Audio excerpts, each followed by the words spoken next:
सर्वच सन्माननीय आदरणीय मान्यवर या पंचकृषीतून तालुक्यातून बाहेरच्या तालुक्यातून आलेले सर्वच सन्माननीय समाज बांधव भगिनी आणि मित्रांनो,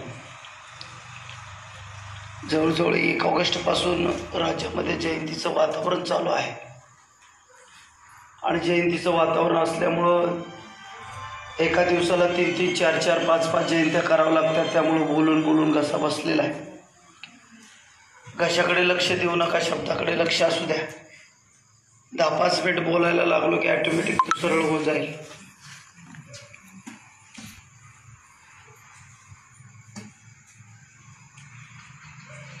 तुळजापूरच्या नगरीतून तुम्हाला बोलायला आल्यानंतर पुणे जिल्ह्याचा प्रवेशद्वार म्हणून आपण ज्याला ओळखतो तो इंदापूर, आणि त्या इंदापूरच्या तालुक्यामध्ये आज या लवजी शक्तिसेनेच्या मांगाच्या पर्वानी जाळंदूर एकदाच आज काढलेला आहे. जवळजवळ राज्यामध्ये एक मोठं रेकॉर्ड, एका दिवसात 16 शाखा नामफलकाचं अनावरण करण्याचं एक रेकॉर्ड इथल्या लवजी शक्तिसेनेच्या सर्वच टीमनं, या तालुक्याच्या जिल्ह्याच्या टीमनं केलेलं आहे. त्यांचं कौतुक करावं तेवढं कमी आहे. त्यांच्यासाठी मोठ्या जोरात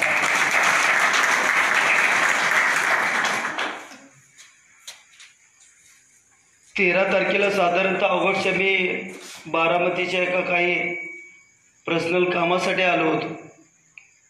माझी मिसेसही माझ्यासोबत होती. जाता जाता चहा घेण्यासाठी आरडे भाऊ, आरडेताई, दत्ताभाऊ, इथले युवकचे शहराध्यक्ष वगैरे आम्ही त्या बारामतीच्या चौकामध्ये कुठं तर हॉटेलवरती थांबलो अकलूजच्या, आणि चहा घेता घेता सांगितलं की जवळजवळ 8-10 महिने झालेत, वर्ष होत आला आपल्याला पद दिले तालुक्याचं. तालुक्यात बरेच लवजी शक्तिसेनेचे पद आहेत. आपण थोडंसं या ठिकाणी काम चालू करावं. मी त्यावेळेस बसताना बोलल्यानंतर त्याने त्यावेळेसच सांगितलं की भाऊ आम्हाला एक तारीख द्या, आम्ही लगेच प्रोग्राम लावतो. 13 तारखेला तारीख मागितली. 27 तारखेला मी शिरूरला कालच्या जयंतीच्या निमित्ताने त्या ठिकाणी मेळावा असल्यामुळं जाणार होतो. म्हणून त्यांना 27चा मुक्काम पडला तर पडला, 28 तुम्ही घ्या आणि 28चा इथला तुमचा प्रोग्राम उरकून मी माझ्या गावाकडे निघून जाईल असं सांगितलं. 28 तारीख डन झाली. मला वाटतं शुक्रवारचा दिवस असेल. रविवारी तुम्ही एक बैठक लावली तालुक्याची, आणि रविवारी बैठक लावून नियोजन केलं, सर्व कार्यकर्त्यांना विचारपूस केली. मी त्यावेळेस बसताना सांगितलं की 5 शाखा असतील तर 100% येतो. 5 नाही, 10 नाही तर तब्बल 16 शाखेचं नियोजन या सर्व टीमनं केली. बरं वाटतं एवढं मोठं काम राज्यामध्ये तुमच्यासारख्या नवख्या पोराकडून उभा राहत असताना फार फार आनंद होतोय. आता मला वाटतंय ज्या ज्या गावात शाखा ओपन झाली, आजची नामफलकाचं अनावरण झालं, त्या गावातले काही लोक आले असतील इथं. मला वाटतं किती गावचे शाखा अध्यक्ष आले? फक्त शाखा अध्यक्षाने हात वर करा जरा. क्या बात आहे. म्हणजे सकाळपासून बिझी शेड्यूल आहे. सकाळपासून पप्पा हे सोबत आहे आणि आतापर्यंत हे सोबतच आहे. अनावधानानं मगाशी मी कोणची तर पळसपवाडी का काहीतरी गाव होतं तिथं सांगितलं. पळसपवाडीच होती ना, सपकळवाडी म्हणून गाव होतं. तिथं मी सांगितलं, तानाजी भाऊंचं काहीतरी गाव ना ते, तर तिथं मी सांगितलं होतं की बाबा पहिल्याच्या नेत्यांनी, पुढाऱ्यांनी घात केल्यामुळं अशा नवख्या पोरावरच्या खांद्यावरती जबाबदारी आल्या समाजाचं भलं करण्याची. आता यांचं वय बायका लेकरं घेऊन कुठंतरी एन्जॉय करायला जाण्यासारखं आहे, एखादा व्यवसाय करण्यासारखा आहे, संसार थाटण्यासारखा आहे, भविष्याची पिढी घडवण्यासारखं आहे. परंतु ज्या दिग्गज पुढाऱ्यांनी आतापर्यंत समाजाला न्याय द्यायला पाहिजे होता, वेळ द्यायला पाहिजे होता, समाजाला एकत्रित करून एका झेंड्याखाली बांधायला पाहिजे होतं. ते न घडल्यामुळं अशा युवक पोरावरती जबाबदारी आली आणि दिवस दिवस रात्र आता आम्हाला बोंबलत फिरावं लागतंय आणि आम्हाला वाटोळं करून घ्यावं लागतं की हे शेवटचं दार आहे समाजसेवा करणे म्हणतात. चळवळ ही शेवटचं दार आहे. योगायोगाने यांच्या नशिबाने शेवटचं दारच यांच्या नशिबात आलं.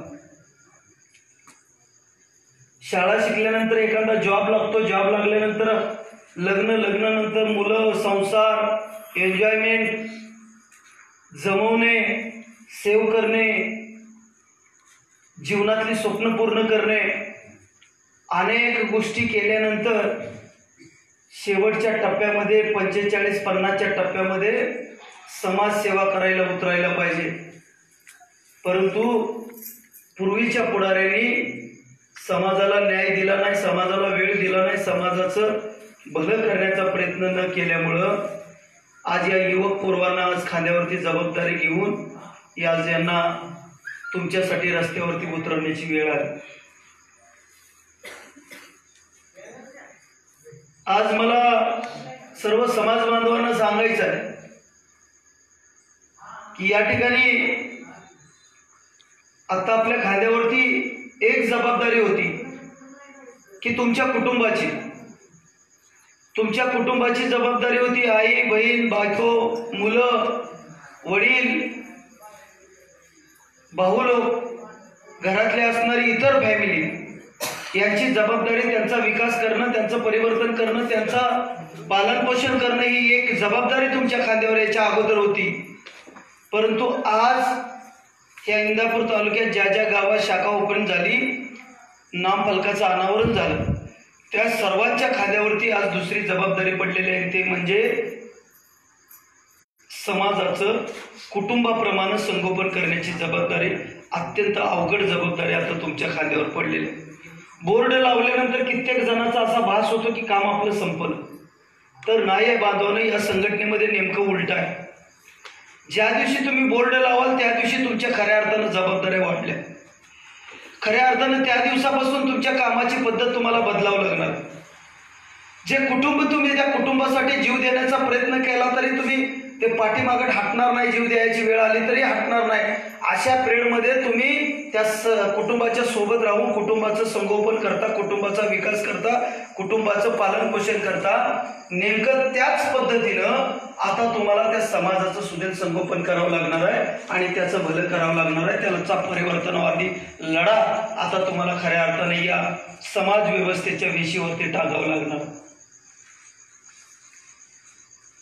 पहिलं रात्र वैराची होती, परंतु आज समाजासाठी दिवस देखील वैराचा होऊन बसलेला आहे. वेळ भरपूर झालेला आहे. मलाही जवळजवळ 150-200 किलोमीटर जायचं आहे. कित्येक गावातून सकाळपासून माझ्यासोबत गाड्यामध्ये फिरत असलेल्या लोकांना घरामध्ये जायचं आहे. काही महिला भगिनी आहेत, काही इतरही गावावर आलेले लोक आहेत, त्यांनाही जायचं आहे.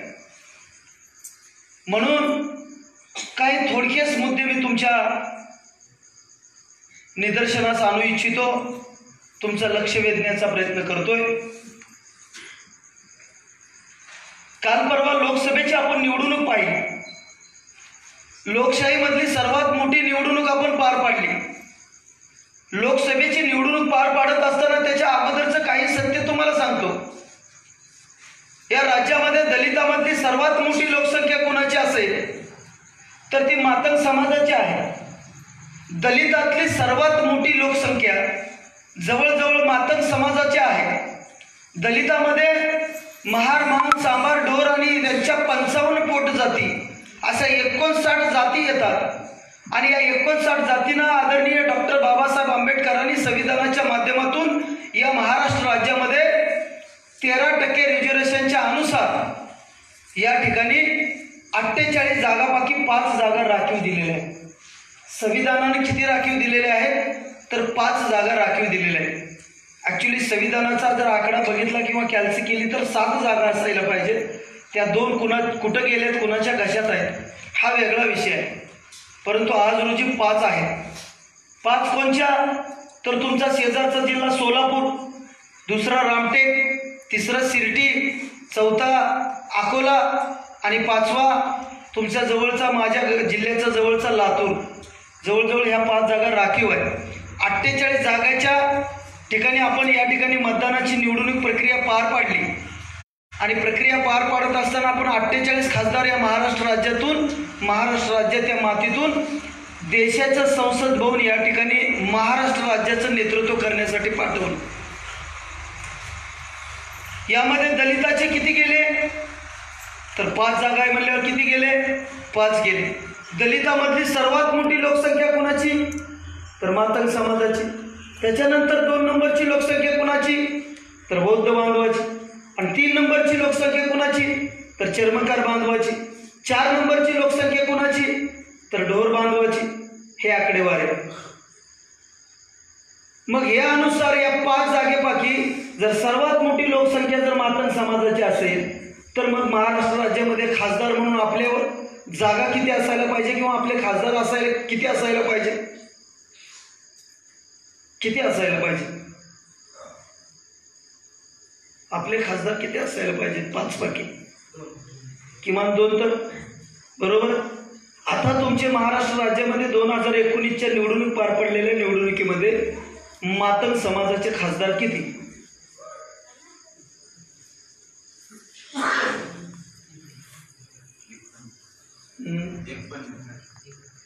एकही नाही. दलितातली सर्वात मोठी लोकसंख्या. बौद्ध बांधवाची 2 नंबरला आहे. किती आहेत त्यांचे खासदार तर 3 खासदार आहेत त्यांचे. चर्मकार बांधवाची 3 नंबरची लोकसंख्या.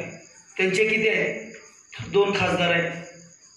आणि 1 नंबरवाल्याचे किती आहे 0 आहे. खऱ्या अर्थानं जागा आहेत का? खऱ्या अर्थानं प्रगतीकडे आपलं पाऊल टाकलंय का? आपण पडलेलं पाऊल प्रगतीकडे आहे का अधोगतीकडे आहे? दलितातली सर्वात मोठी लोकसंख्या असणाऱ्या मातंग समाजाचा दिल्लीमध्ये कोणी म्हणतंय 70 लाख, कोणी म्हणतंय 80 लाख, कोणी म्हणतंय 20 लाख, कोणी म्हणतंय 25 लाख, कोणी म्हणतंय 40 लाख.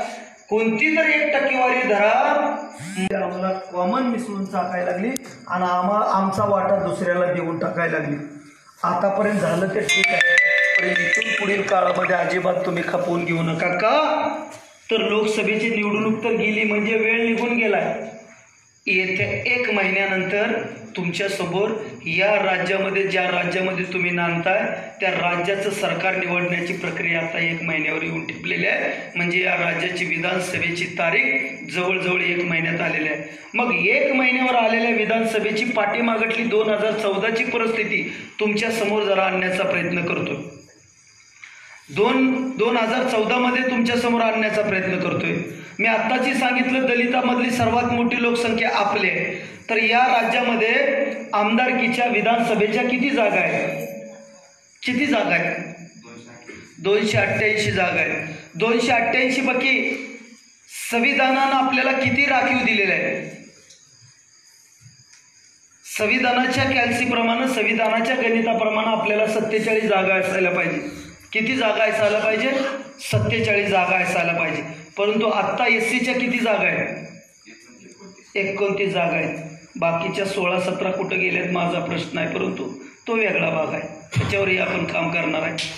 फक्त तुम्हाला काय काय काय काय घडायला लागले उगं निवडक सांगणार आहे. कारण हे असलं सांगत नाही कोण पुढारी, कोणचा नेता. लय अडचण आहे आपल्याला येऊन. ते मगाशी कोणतं म्हणलं मांगोड्यातच किरसून ऐकण्याचा प्रयत्न चालू होतोय पुढारी. त्यामुळं थोडंसं आपल्याला जागृत राहून थोडंसं काम करावं लागतं. किती जागा आहेत आता तर 29 जागा आहेत. 29 मध्ये दलितातली सर्वात मोठी लोकसंख्या असणाऱ्या मातंग समाजाचे आमदार किती? आमदार किती? किती साहेब? 3 आमदार आहेत. किती आमदार आहेत? 2 नंबरची लोकसंख्या असणाऱ्या महार बांधवाचे बौद्ध बांधवाचे किती तर 9 आमदार आहेत. 3 नंबरची लोकसंख्या असणाऱ्या चर्मकार बांधवाचे किती तर 16 आमदार आहेत. 16 आणि 9 किती? 25. आणि आपले 3 किती झाले? किती राहिले? 1 राहिला. 29 जागा आहे त्या. तो हिंदू खाटीक आहे म्हणजे आपल्यामध्ये मोडतो 55 पोट जातीमध्ये. तो एक आमदार हिंदू खाटीक आहे. म्हणजे ह्या 29 जागा आज रोजी 2014ला आपण निवडणूक दिलेल्या आहेत या ठिकाणी. 2014चा प्रश्न तुमच्या समोर उपस्थित करत असताना तुम्हाला एक आवर्जून सांगायचं आहे, इथं बसलेला 18 वर्षापासून पुढल्या किती पण वयाचा इथं बसलेला जो व्यक्ती आहे तो प्रत्येकजण मतदानाचा हक्क बजावतो.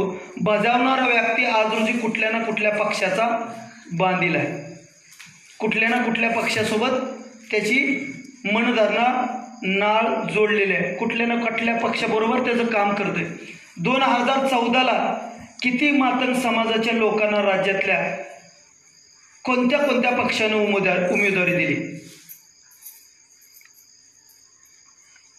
कोण कोण लढलं होतं सांगतो. भाजप, काँग्रेस, शिवसेना, BJP, मनसे या 5 पक्षांनी लढले होते.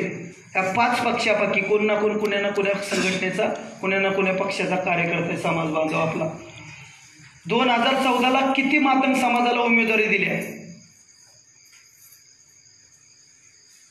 एकानंही नाही, उमेदवारीच दिली नाही. निवडून याचा तर प्रश्न वेगळाच, खासदार म्हणून बघायचा आपला प्रश्न वेगळाच, उमेदवारीच दिली नाही. त्या माणसाला असं वाटतंय राजकीय पक्षाच्या की राज्यामध्ये नांदणारा 40 लाख, 50 लाख, 60 लाख, 70 लाख, 25 लाख जो बी आकडेवारी असेल त्या एका बी मांगामध्ये क्वालिटी नाही की त्या संसदेमध्ये जाऊन नेतृत्व करेल असं कुणाला वाटतंय? त्या 5 जणाला वाटतंय. का वाटतंय ते तुम्ही ठरवावे, मी त्याच्यावर सांगत बसत नाही. आता 2019ची आपण कालची निवडणूक पार पडली. किती जणांनी आता काल परवा शिवसेना, BJP एकत्र, राष्ट्रवादी काँग्रेस एकत्र आणि वंचित नावाचं एक फॅक्टर त्यांनी अशा सगळ्यांनी मिळून जागा लढल्या होत्या 48. तर किती जागेवरती मांगाला उमेदवारी दिली? कोण दिली? एका पक्षाने दिली, काँग्रेसच्या लातूरच्या जागेवर उमेदवारी. तर तिथंच वंचितनं मांगाला बी दिली आणि BJPने तिथं एका बौद्ध बांधवाला दिली. कोण येईल? बौद्ध बांधव त्या ठिकाणी आला. आपल्या समाजाचं पाऊल अधोगतीकडे पडायला लागले का प्रगतीकडे पडायला लागले तुमचं लक्ष वेधण्याचा प्रयत्न करतोय. असो, येणारी विधानसभा अत्यंत महत्त्वाची आहे. पाठीमागचा इतिहास विसरू नका. पाठीमागत आपल्यासोबत झालेले प्लॅन, आपल्यासोबत झालेल्या गेम्स अजिबात न विसरता येणाऱ्या विधानसभेमध्ये जर तुम्हाला काही कंपॅरिझन सांगणार, मी काल शिरूरमध्ये पण सांगण्याचा प्रयत्न केला, तिथंही सांगितलं, जर राज्यामध्ये तुमच्या आमच्या विकासामध्ये सर्वात मोठी अडचण जर कुठल्या प्रश्नाची असेल, कुठल्या माध्यमाची असेल, कुठल्या विषयाची असेल तर तो सब्जेक्ट आहे स्वतंत्र आरक्षणाचा. जोपर्यंत स्वतंत्र आरक्षणाचा प्रश्न मातंग समाजाचा सुटणार नाही तोपर्यंत खऱ्या अर्थानं मातंग समाजाचा विकास होणं अशक्य आहे. त्यामुळं विकास करण्यासाठी जो लढा आपण गेल्या 15 वर्षापासून 20 वर्षापासून उभा केलेला आहे, स्वतंत्र मातंग समाजाला आरक्षण मिळालं पाहिजे. त्या आरक्षणासाठी आपल्याला काय करावं लागणार आहे तर त्या विधानसभेमध्ये तुमच्या माझ्या विचाराचे, तुमच्या माझ्या प्रश्नावर बोंबलणारे, तुमच्या माझ्या प्रश्नावरती छाती फोडणारे, तुमच्या माझ्या प्रश्नावरती समोरच्याला घाम फोडणारे, तुमच्या माझ्या प्रश्नावरती तिथं भांडणारे, तिथं डेस्क आदळणारे आपल्या विचाराचे किमान 10 आमदार आपल्याला या राज्यामधनं आता या 29 जागेपैकी 10 आमदार आपल्याला पाठवावं लागतात. आणि 10 आमदार पाठवणं एवढं सोपं नाही की उचलला, पैसे काढला आणि गेला त्या टपरीवरती आणि सांगितला 10 रुपयाचा मावा दे आणि त्या टपरीवाल्यानं डायरेक्ट मावा कसला आणि आपल्या हातात पुडीवरती दिला. एवढं सोपं 10 आमदार काढणं नाही आहे. त्याच्यासाठी तुम्हाला प्लॅनिंग करावं लागणार.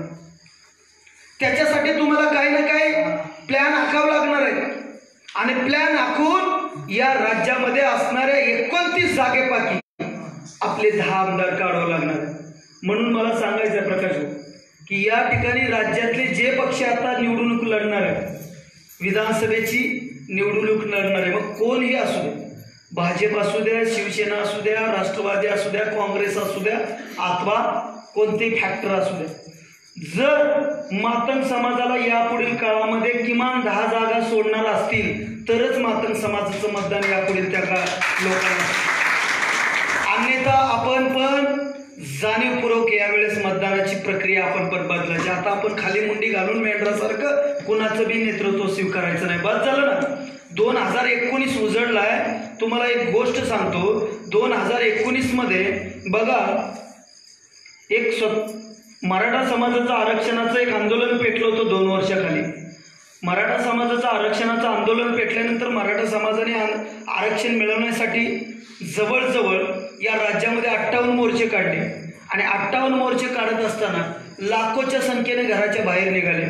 राण्या महाराण्या राजे महाराजे घराच्या बाहेर निघाले. एका छताखाली आले, एका झेंड्याखाली आले, एका कलर खाली आले.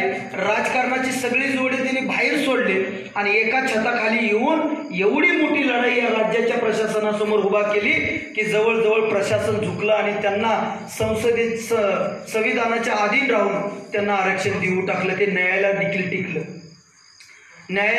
टिकलं. ते संसदेच्या अधीन राहून मराठा समाजाला त्या ठिकाणी आरक्षण या प्रशासनाने दिलं. कशाबद्दल दिलं तर लाखोच्या संख्येनं ते रोडवर राहते. लाखोच्या संख्येनं ते रोडवर येऊन आपला त्या ठिकाणी रोष त्यांनी या समाज व्यवस्थेच्या वेशीवर टांगण्याचा प्रयत्न केला. आता त्यांची परिस्थिती तुम्हाला थोडीशी सांगतो. मराठा समाजाची परिस्थिती आणि मातंग समाजाची परिस्थिती मला थोडक्यात समोरासमोर आणून द्यायची. तुम्ही बी आरक्षण मागताय आणि तुमची बी मागण्याची पद्धत, ते बी आरक्षण मागितले त्यांची बी मागण्याची पद्धत. खरंच त्यांचं कौतुक करावं की त्यांनी एवढी मुवमेंट, एवढी चळवळ प्रखरपणे या ठिकाणी 2 वर्षात राबवली की त्यांनी यश प्राप्त केलं, यश संपादन केलं आणि आंदोलनाच्या माध्यमातून आज जवळजवळ त्यांचं आरक्षण त्यांच्या पदरात पडलेलं. आता त्यांची परिस्थिती, या राज्यातले खासदार सर्वात जास्त कोण्या समाजाचे? सजी काही मराठा समाजाचे. या राज्यातले सर्वात जास्त आमदार कोण्या समाजाचे? मराठा समाज. या राज्यातले सर्वात जास्त जिल्हा परिषद सदस्य कोणाचे? मराठा समाज. या राज्यातले सर्वात जास्त पंचायत समिती सदस्य कोणाचे? मराठा समाजाचे. या राज्यातले सर्वात जास्त सरपंच कोणाचे? तर मराठा समाजाचे. या राज्यात सर्वात जास्त साखर कारखाने कोणाचे? मराठा समाजाचे. सहकार क्षेत्रात सर्वात जास्त मोठा दबदबा कोणाचा? मराठा समाजाचा. या राज्याचा सर्वाधिक मुख्यमंत्री होण्याचा बहुमान कुणाला मिळाला? तर मराठा बांधवांना. त्यांच्याकडे गाडी आहे, महाडे आहे, शेतबाडे आहे, सोनं आहे, नाणं आहे, सगळ्या गोष्टी असताना स्वतःच्या समाजाच्या हक्कासाठी या लोकशाहीमध्ये रस्त्यावरती उतरून स्वतःचा हक्क मांडला. एवढं सगळं असताना आणि या आपल्या संविधानाच्या माध्यमातून आपला हक्क त्यांच्या पदरात पाडून घेतला. बरोबर आहे. आता इथं बसलेल्या बाकी माझ्या काही कार्यकर्त्यांना, या ठिकाणी महिला भगिनींना, पुरुष बांधवांना माझे काही प्रश्न. किती जणांच्या खात्यावर 10 लाख रुपये? हात वर करा. 10 लाख रुपये कुणाच्या खात्यावर शिल्लक आहे? नाही का? उगं व्हायचं आहेत का? नाही. किती जणाला 25 एकरच्या पुढून शेती आहे? हात वर करा. नाही. किती जणांकडे 10 तोळ्यापासून पुढं सोनं आहे? नाही. किती जणांचं 2 मजली घर आहे? हात वर करा. 2 मजली घर नाही. किती जणांची 5 लाखाची 4 व्हीलर आहे? किती जणांजवळ? नाही. किती जणांची घरं पत्र्याची आहे? सगळ्याचे. त्याच्या विरोधात मराठा समाजाकडे सगळं काय आहे तरी रस्त्यावर उतरले आणि स्वतःचा हक्क मागितला. नेमका कशाचा गर्व, तुम्हाला कशाचा माज आलाय, कशाचा युगो आलाय तुम्हाला की तुम्ही एवढं फाटका असून देखील रस्त्यावर उतरायला 25 वर्ष लावले, रस्त्यावरच उतरत नाही तुम्ही. अहो तुम्ही शाळा नाही शिकली, तुम्हाला गणित जमत नाही, खिशानं रिकाम आहे, पोटानं रिकाम आहे, बुद्धीनं रिकाम आहे, सगळं असताना न गणित जमणारी लोक रस्त्यावर उतरून किती वाटोळं केलं पाहिजे या प्रशासनाचं. एवढं वाटोळं केलं पाहिजे की त्याला सुद्धा गणित जमलं नाही पाहिजे. एवढं भलं मोठं आंदोलन या राज्यामध्ये तुमच्यासारख्या रिकाम्या डोक्याच्या लोकांनी उभा केलं पाहिजे. तेव्हा कुठं जाऊन समाजाच्या पदरामध्ये आरक्षण नावाची भाकर पडू शकते आणि समाजाचा विकास घडू शकतो. तुमच्या माझ्या पोटी जन्माला घातलेली लेकरं भविष्य भविष्यात त्याचं फळ खाऊ शकतात, भविष्यात त्यांचा विकास घडवू शकतात. अन्यथा आंधळं दळतंय, कुत्रं पीठ खातंय. आंधळं दळायला लागले आणि कुत्रं पीठ खायला लागले. अजिबात आपल्याला आता थांबून जमणार नाही. 2019 चालू आहे, 21व्या शतक चालू आहे. या 21व्या शतकात काल परवा भारत देशानं दुसऱ्यांदा चंद्रावर जाण्याची मोहीम या ठिकाणी यशस्वी पार पाडली. त्या चंद्रावरती प्लॉट बांधायला लागले अमेरिकेसारखे देश. तिथं प्लॉटिंग खरेदी करायला लागली की उद्या चालून तिथं पण राहायला जाता यावं, एखादा एन्जॉयमेंट बघता यावा, एखादी ट्रिप करता यावी. एवढ्या लांब लोकांची चालले बुद्धी. तर तुमची 2019 मध्ये जर मी विचारलं आता किती जणांच्या खात्यावर पैसा आहे तर नाही, किती जणांकडे शेती आहे तर नाही, किती जणांकडे सोनं आहे तर नाही, किती जणांकडे माडे आहे तर नाही, किती जणांकडे गाडी आहे तर नाही. सगळ्याचं उत्तर 2019 मध्ये जर नाही असेल, 10-10 वर्ष तुमच्यासाठी, 15-15 वर्ष घालून तुमच्यासाठी काय कमवलं मग आम्ही? जगायला शिका ना तुम्ही, जगणं जगायला शिकलं पाहिजे. जगायला शिकवण्यासाठी लवचिक शक्ती सेनेचा जन्म झाला. जगायला शिका. कसं जगलं पाहिजे? तुमच्या इंदापूर शहरामध्ये, ज्या इंदापूर तालुक्यामध्ये तुम्ही राहताय, त्या इंदापूर शहरामध्ये एक लेकरू कुठल्या का जातीचा असेल, एक लेकरू दिवसाला 5,000 खर्च. ते किती? 5,000 खर्च. ते सकाळी 5,000 खिशात घालून निघतंय बाहेर, घराबाहेर गाडी घेऊन, संध्याकाळी जाजीपर्यंत 5,000 500 रुपये पण उरवत. एक लेकरू 10,000 खर्च आहे, एक लेकरू 20,000 खर्च आहे. तुमचा जिल्हा आहे ना, जिल्हा कोणता जिल्हा आहे तुमचा? कोणता? पुणे. त्या पुणे शहरामध्ये एक लेकरू एका दिवसाला 1,00,000 रुपये खर्च आहे. किती खर्च आहे? 1,00,000 रुपये खर्चण्याची ऐपत एका व्यक्तींची आहे. नेमकं अडचण आपल्याला काय झालंय? 300 रुपयाच्या रोजासाठी 8 तास राबतोय, 500 रुपयेसाठी 8 तास राबायला लागलोय. जगणं ह्याला म्हणायचं का जगणं त्याला म्हणायचं? त्याला जगणं म्हणायचं, ह्याला भोगणं म्हणायचं. ही जगणं नव्हतं. आपण सहजासहजी शब्द उच्चारतो ना आपल्या मांगोड्यात वगैरे. तुझ्यासारखं तर कुत्रं बी जगतंय र, घरादारावर जाऊन 4 घरचे तुकडं खाऊन. त्या पद्धतीनं आपलं जीवन व्हायला लागलं. हे असं जीवन नको, असं जीवन जगू नका. बरं चला, असं जीवन जगण्यामध्ये तुम्हाला परिवर्तन होत नसेल किंवा प्रॉब्लेम येत असतील तर निदान भविष्यातली तुम्ही जन्माला घातलेली तर पिढी तशा पद्धतीनं जगली नाही पाहिजे. याच्यासाठी काहीतरी पेरा, याच्यासाठी काहीतरी पेरलं पाहिजे. 2019 मध्ये मी म्हणतोय तुम्हाला, गाडी आहे का तर नाही, सोनं आहे का तर नाही, फाटकी पत्रे अजून जर घरावरली बदलली नसती तर नेमकं आपण कमवणार आहे काय? बरं, आज इथं बसलेल्या प्रत्येकांचं जर स्टेजवरले असतील, खाली बसलेले असतील, जर काही तुरळक बोटावर मोजणे की जर 10-15 लोक सोडली तर प्रत्येकाचं वय जवळजवळ समान आहे. कुणाचं 40 आहे, कुणाचं 35 आहे, कुणाचं 37 आहे, कुणाचं 38 आहे. म्हणजे जवळजवळ समान आहोत. आता धरून चलूया, कॉमन सगळ्याचं मिळून एक 40 आहे सरासरी. किती आहे? 40 आहे.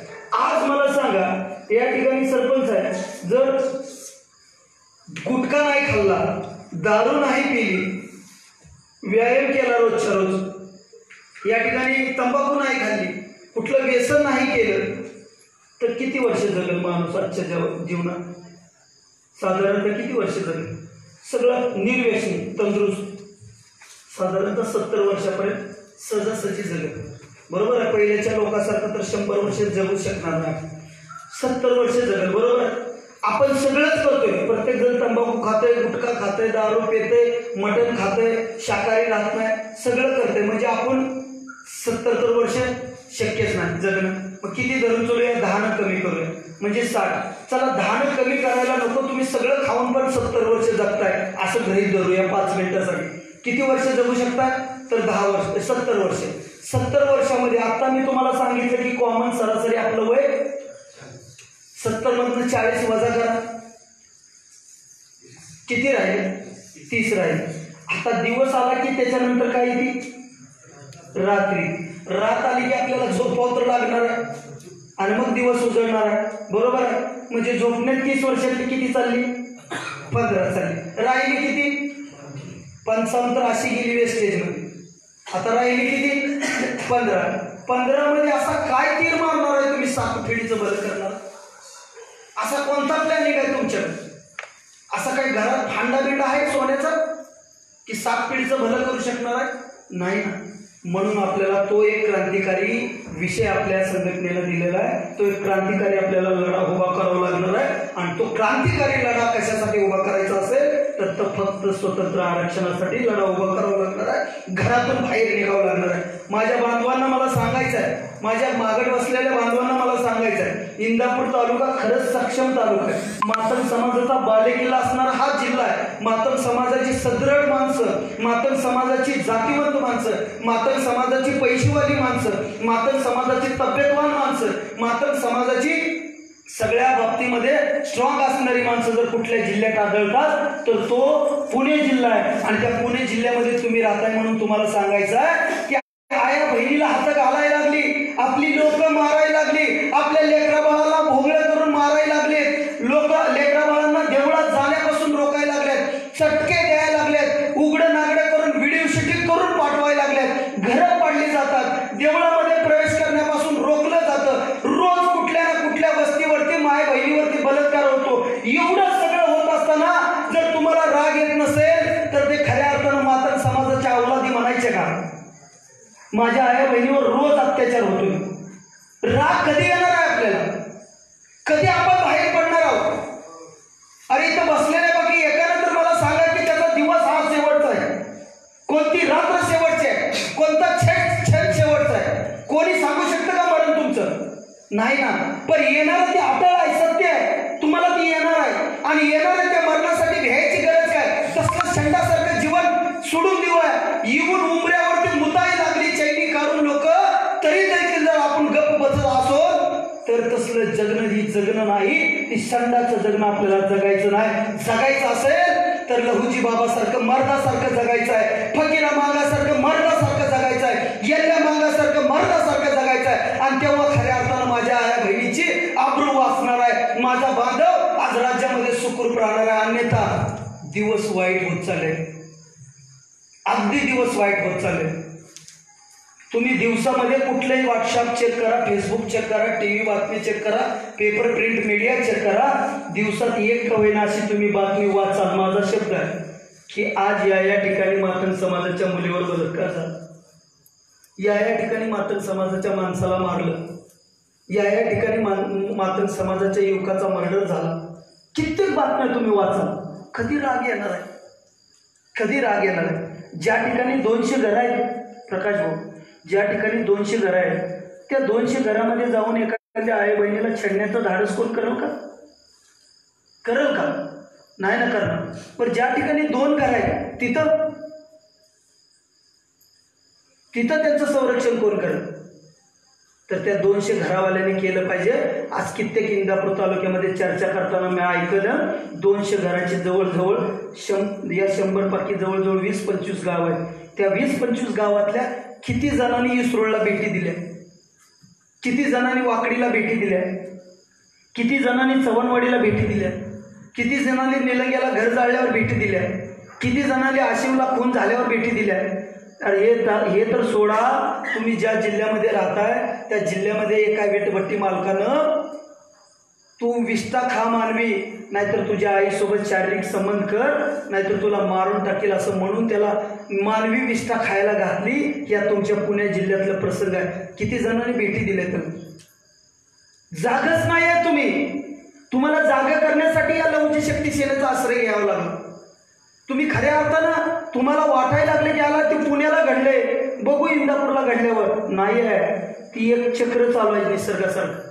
ते आज तिथं घडले, उद्या तुमच्याकडे येणार, उद्या तुमच्याकडे घडल्यावर परवा माझ्याकडे येणार, परवा माझ्याकडे घडल्यानंतर तेव्हा त्या ठिकाणी बुलढाण्याला किंवा विदर्भात जाणार आहे. हे असं चक्र चालूच राहणार आहे. खऱ्या अर्थानं टार्गेट करून मातंग समाजाला या ठिकाणी खचवण्याचा प्रयत्न, या ठिकाणी थांबवण्याचा प्रयत्न या चळवळीमध्ये केला चालला आहे. म्हणून माझ्या समाज बांधवांना, या युवकांना मला सांगायचं आहे, यापुढील काळामध्ये कुठल्याही प्रकारची भीती न बाळगता राज्यामध्ये एक प्रामाणिक संघटन उभा राहिले, लहुजी शक्ती सेनेचं प्रामाणिक संघटन उभा राहिले असताना या ठिकाणी आपण कुठल्याही प्रकारची भीती न बाळगता या संघटनेचा वाढवण्यासाठी, या संघटनेला जपण्यासाठी, या संघटनेला जोपासण्यासाठी, या संघटनेचा विकास करण्यासाठी आता तुम्हाला काम करायचं आहे. ज्या दिवशी संघटनेचा विकास, ज्या दिवशी संघटनेचं नाव मोठं, ऑटोमॅटिक तुमचं नाव मोठं. ज्या दिवशी तुमचं नाव मोठं, ऑटोमॅटिक समाजाचं नाव मोठं. आणि आपण केंद्रबिंदूच मात्र समाजाला मानतो. दुसऱ्या जातीवर काम करायला माझ्याकडे वेळच नाही प्रकाश भाऊ. का वेळ नाही? कारण इतर तर आहेत ना, बहुजन, दलित, हे सगळं काय असेल ती करणारे मागाचीच लीडर आहेत. कित्येक संस्थापक आपलेच आहेत. कित्येक संस्थापक, कुठला बी संस्थापक घ्या, दलिताच्या प्रत्येक संघटनेचा संस्थापक कोण? तर मांग. आणि मांगाचा नंबर कुठनं पहिला? तर वरून नाही तर खालून पहिला. आणि संस्थापकाध्यक्ष कोणाचा? तर मांगाचा. इतरांचेच जास्तीत जास्त या ठिकाणी ही झालंय.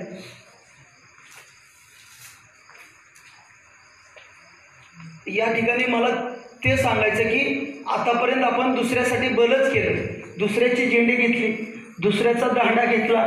दांडा आपला होता, झेंडी दुसऱ्याची घेतली, हात आपली होती. योगायोगानं 47 पासून, मगाशी सचिवताईनं सांगितल्याप्रमाणे 47 पासून आपल्याला नेमकं कुणाच्या पाठीमागत पळायला लागलोय, नेमकं कुणाचा जय म्हणायला लागलोय, नेमकं काय करायला लागलोय, कशाचाच थांगपत्ता लागला नाही. आणि थांगपत्ता पण पुढारीने लागू दिला नाही. म्हणून आता वेळ आणि काळ अगदीच जुळून आले. या पिरियडमध्ये आता मातंग समाजाचं भलं करायचं असेल तर ताकदीनं 10 आमदार मातंग समाजाचे सभागृहात पाठवणं अत्यंत गरजेचं आहे. कुठल्याही पक्षात म्हणू द्या, कुठल्याही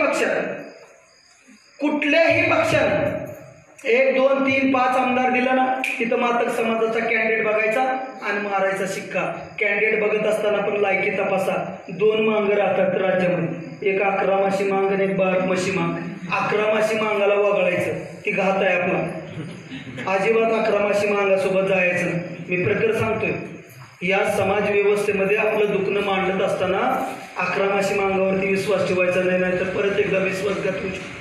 खास कट्टर विचारवादी मात्र समाजाच्या भल्यासाठी काय ना काय तिथं जाऊन बोंबलं असाच मांग निवडायचा आणि त्याच मांगाला मतदान करायचं.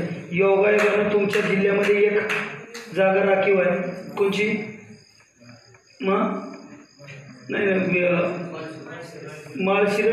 माळशिरस सोलापूरमध्ये. पुणे जिल्ह्यामध्ये पिंपरी एकच राखीव आहे वाटते. पिंपरी एकच राखीव आहे, दुसरी नाही. तर पिंपरीला योगायोगाने त्या ठिकाणी राखीव आहे. इथं शेजारी तुमच्या पलटण राखीव आहे. तुम्हाला ताकद लावता येते तिथं मांगाचा आमदार काढण्यासाठी. आणि शेजारी तुम्हाला माळशिरस बी राखीव आहे सोलापूर जिल्ह्यामध्ये. म्हणजे 2 आमदार काढण्याची जबाबदारी इंदापूर तालुक्यानं दत्तक म्हणून घ्यायची. खरं आहे का? काय अडचण, काय शंका त्याच्यामध्ये? 100% काढू शकता. त्या पद्धतीने संघटितपणा दाखवला पाहिजे, त्या पद्धतीने उभा राहिलं पाहिजे. आपलं कसं झालंय माहिती आहे? 1 ऑगस्टला जागा होतोय, 31 ऑगस्टपर्यंत जागा राहतोय. 31 दिवसामध्येच फक्त जागा राहायचं. बाकीचे 11 महिने चला इटभट्टीला, चला ऊस तोडायला, चला वाजवायला, चला सालगडी म्हणून राहायला. ह्या अशा पद्धती केल्यामुळं चळवळ बोतट होत गेली. राजा महाराजाच्या अवलादी, क्रांतीवीरांच्या अवलादी, साहित्य रत्नाच्या अवलादी आज दुसऱ्याचा गुलाम म्हणून जगायला लागल्या. मोठं दुःख वाटतं, मोठी शोकांतिका वाटते. खऱ्या अर्थानं मांगाचं लिकरू काय चीज आहे, किती विचित्र जमात आहे. स्वतःला वळका. रात्रीच्या 1:30, 2, 3ला जाग आली तर स्वतःला प्रश्न विचारा की मी खऱ्या अर्थानं जगायला लागलो का, की माझं जगणं बरोबर आहे का? आज रोजी माझ्याकडे कायच नाही आहे, मी या जगातल्या स्पर्धेत कसं टिकू शकतो? टिकलं तर काय या जगण्याला अर्थ आहे? अहो काय सुद्धा अर्थ नाही अशा जगण्याला. काही अर्थ नाही अशा जगण्याला. जगायचं असेल तर क्वालिटीनं जगा, जगायचं असेल तर क्वालिटीमध्ये जगा, जगायचं असेल तर रुबाबामध्ये जगा. दुश्मनाला पण वाटलं पाहिजे आयला किती ह्याला त्रास देऊ की रुबाबामध्येच जगतोय, किती ह्याला त्रास दिला तर ही रुबाबामध्ये जगते. कारण ती मांगाचं पिल्लू आहे, मांगाची अवलाद आहे, कधी पण रुबाबामध्ये जगली पाहिजे असं मला वाटतं. आणि प्रत्येक ठिकाणी मांगाचं दुश्मन कोण आहे? मांगच, दुसरं कोणच नाही. मांगाला कोण संपवल तर मांगच. आणि मांगाचं भलं कोण करू शकतंय? मांग. दुसरं कोणाच्या ताकद बी नाही की मांगाचं भलं. मांगच मांगाचं भलं करू शकतंय. म्हणून आता राज्यातली समजा 40 लाख फॉर एक्झाम्पल आपण लोकसंख्या धरून चला, 40 लाखापैकी इथं बोललेले बाकीचे सगळीच्या सगळे झोपी गेले, धरून चालूया. इथं असलेली फक्त जागे धरून चालूया. तुम्ही बसून ऐकायला लागलाय, मी उभारून बोलायला लागलोय म्हणून जागा एक आपण समजूया. या जागा असणाऱ्या कार्यकर्त्यांच्या खांद्यावरती या राज्यामध्ये असणाऱ्या 40 लाख मागाचं भलं करण्याची जबाबदारी स्वतःहून खांद्यावरती घ्या. कॅपॅसिटी सिद्ध करा, कौशल्य सिद्ध करा, तुमच्यातले गुण ओळखा. राज्यामध्ये तुम्ही प्रेझेंट व्हा. राज्यामध्ये प्रेझेंट झालं की या चळवळीच्या माध्यमातून मोठा लीडर बनतायत. अहो, त्या RSS नावाचं संघटन चालवताना त्या लोकांनी, मला वाटतं त्यांच्या सुरुवातीला काहीतरी 1 का 2 खासदार होते. आज त्यांचे जवळजवळ 302 खासदार आहेत. त्यांनी सुरुवात करताना त्यांच्या स्वप्नात तर होतं का त्यांना 10 वर्ष सत्ता मिळवून? स्वप्नात सुद्धा पाहिलं नव्हतं ते. मग तुम्ही सुद्धा स्वप्न मोठी बघा ना. काय सांगतायत ना, उद्या चढून लहुजी शक्ती सेना या देशामधली सर्वात मोठी सत्ता स्थापन करणारी पक्ष असू शकते, संघटना असू शकते.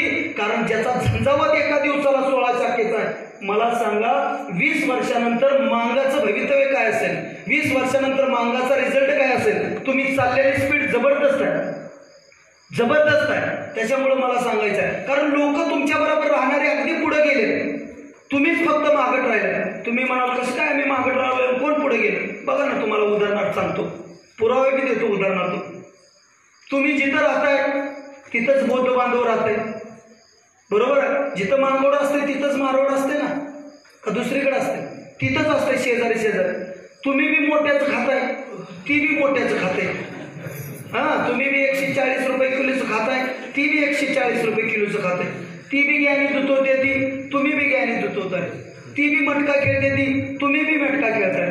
ती बी जुगार खेळते, तुम्ही बी जुगार खेळताय. त्यांना बी बसायला असं एखादं सभागृह आहे, आपल्याला बी बसायला सभागृह आहे. त्यांनी बी राहायला जवळच असते, आपण बी राहायला त्यांच्या जवळच असतो. जर तुम्ही एखाद्या मराठ्याच्या वाण्या उठण्याच्या गल्लीला जर गेला, मराठ्याचा पोरग जर बारकी 2 पुरुष एकमेकाचं भांडणं करत असतील, भांडणामध्ये जर शिवा देत असतील, तुझ्या आईचा माझ्या आईचा, तुझ्या आईचा माझ्या आईचा, तर आतूनच त्या मराठ्याच्या बाईचा आवाज येते. कारण महारामांगासारख्या शिवा द्यायला लागला, म्हणजे शिवा द्यायला सुद्धा आपण सारखंच आहोत, खायला सुद्धा आपण सारखंच आहोत. सगळं काय सारखं असताना महार समाजाचे जवळजवळ 25च्या वर कलेक्टर आहेत, 20च्या वर त्यांची आयुक्त आहे, आणि बाकीच्या नोकरीची तर संख्याच सांगता येणार नाही, एवढी संख्या आहे. मग माझ्या मांगाचे कलेक्टर किती?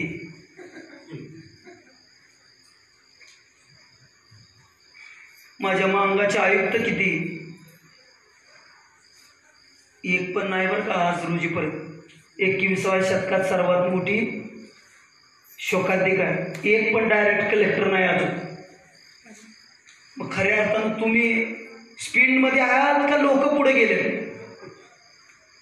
तुमचा स्पीड बरोबर आहे का लोकांचा? लोकांचा स्पीड अगदी हजारानं आहे. आत्ता तुम्ही बाळशातनं उठलाय, रांगायला लागलाय, आत्ता उठलाय. आता तुम्हाला चालवायचं आहे, चालवून मग तुम्हाला उभा करायचा आहे, उभा करून चालवायचं आहे, चालवून मग तुम्हाला पळवायचं आहे, आणि पळवून मग स्पीड द्यायची आहे.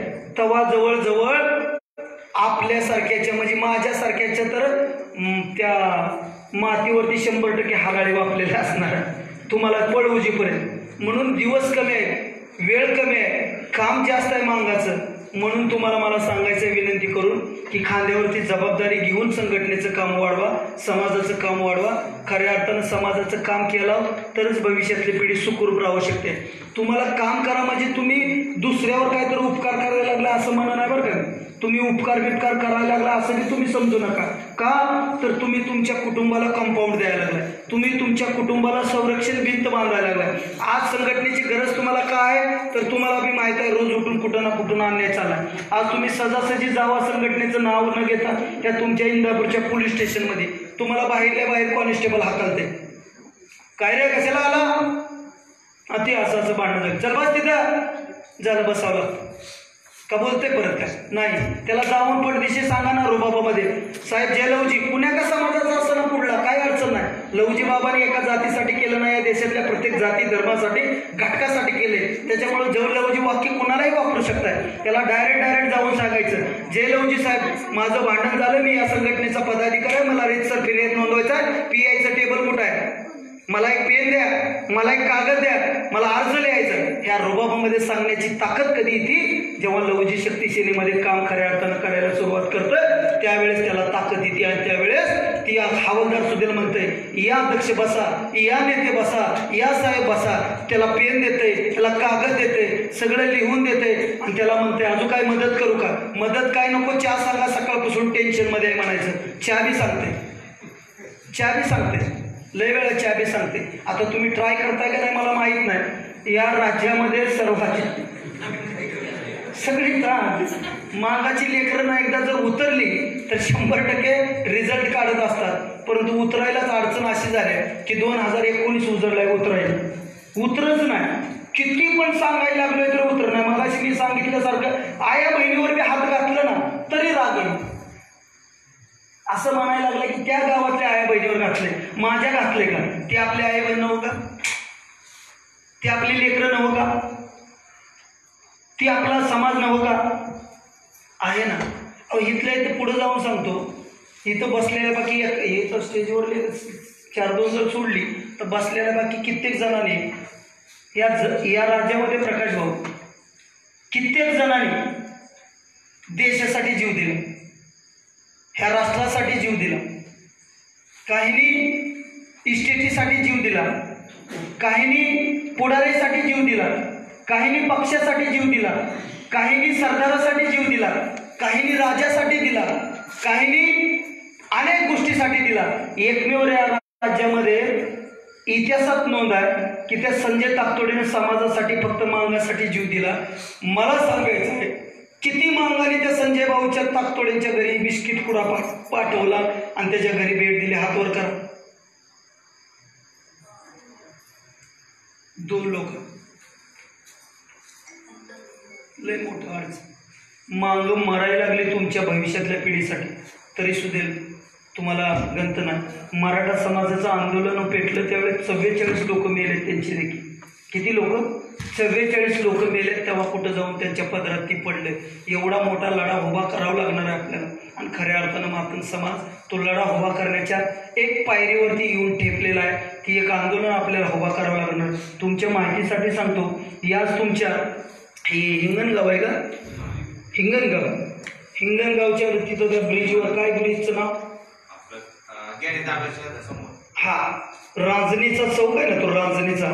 सोलापूर जिल्हा येतो तिथं पलीकडे, बरोबर आहे. तर सोलापूर जिल्ह्यातल्या त्या टेंभुर्णीच्या पोलीस निरीक्षकाला एक पत्र दिलं होतं 2016मध्ये तिथे एक रस्ता रोको आंदोलन केलं होतं. या राज्यातलं सर्वात मोठं आंदोलन मांगावने तिथं केलं. त्या अख्ख्या पुलावरती ट्रकाच्या चाका जाळल्या आणि इकडे जेवढी रांग लागली ना आणि त्या सोलापूर हद्दीमध्ये जेवढी रांग लागली ना, म्हणजे 5-5, 10-10 किलोमीटर, 1 किलोमीटर चालायचं म्हणलं तर जमतंय माणूस. 5-5, 10-10 किलोमीटर लागलेल्या रांगाची जेवढ्या ट्रका उभारल्या होत्या, जेवढ्या एसट्या उभारल्या होत्या, त्या प्रत्येक एसटीचं टरकाचं पुढल्या टायरची हवा काढून या ठिकाणी आंदोलन केलं.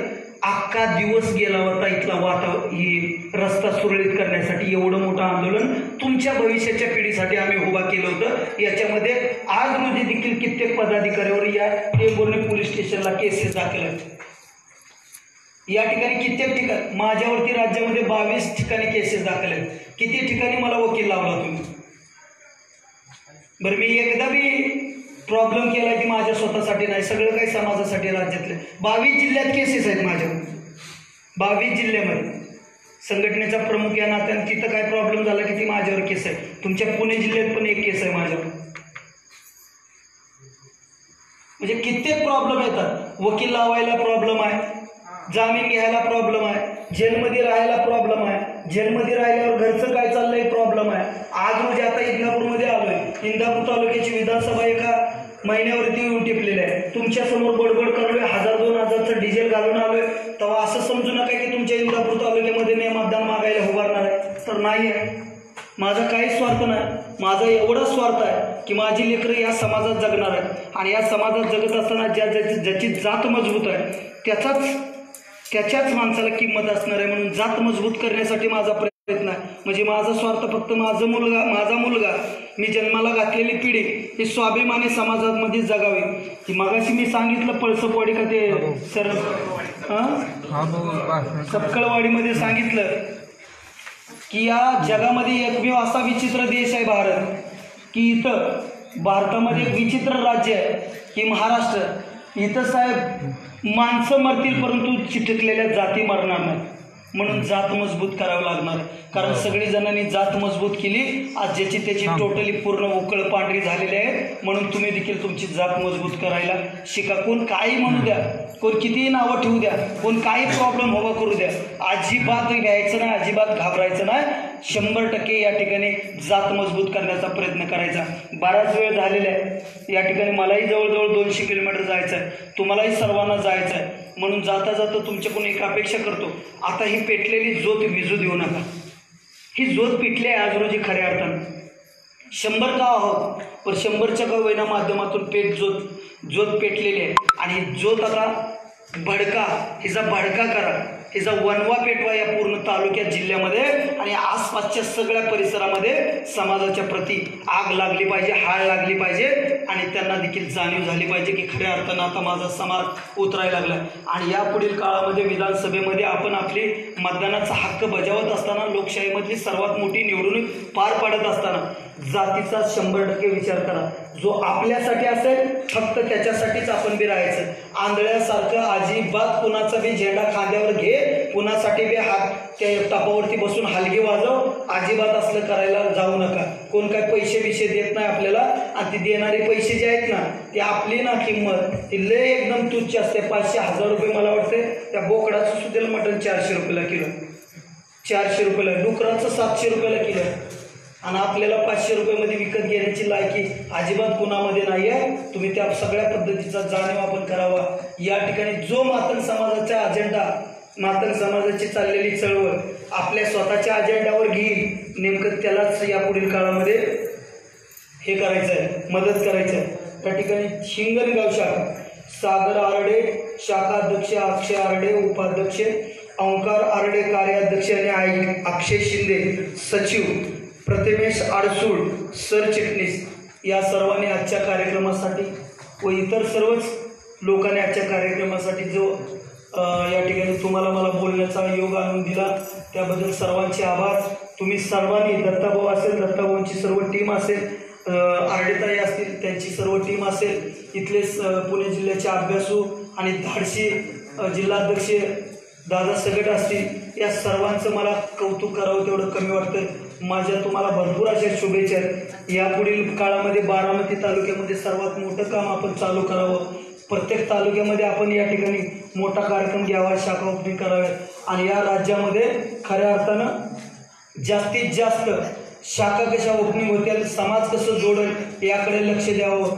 आपण सर्वांनी आम्हाला बोलवलं, या सर्व टीमचा हेतुचित असा सत्कार केला, त्याबद्दल मी तुम्हा सर्वच संयोजकाचे, आयोजकाचे आणि तालुक्याच्या टीमचं, लघुजी शक्ती सेनेच्या सर्व कार्यकारिणीचे जाहीर असे शतशः आभार मानतो आणि या ठिकाणी थांबतो. क्रांतिकारी झेलवजी विजय असो, विजय असो. धन्यवाद.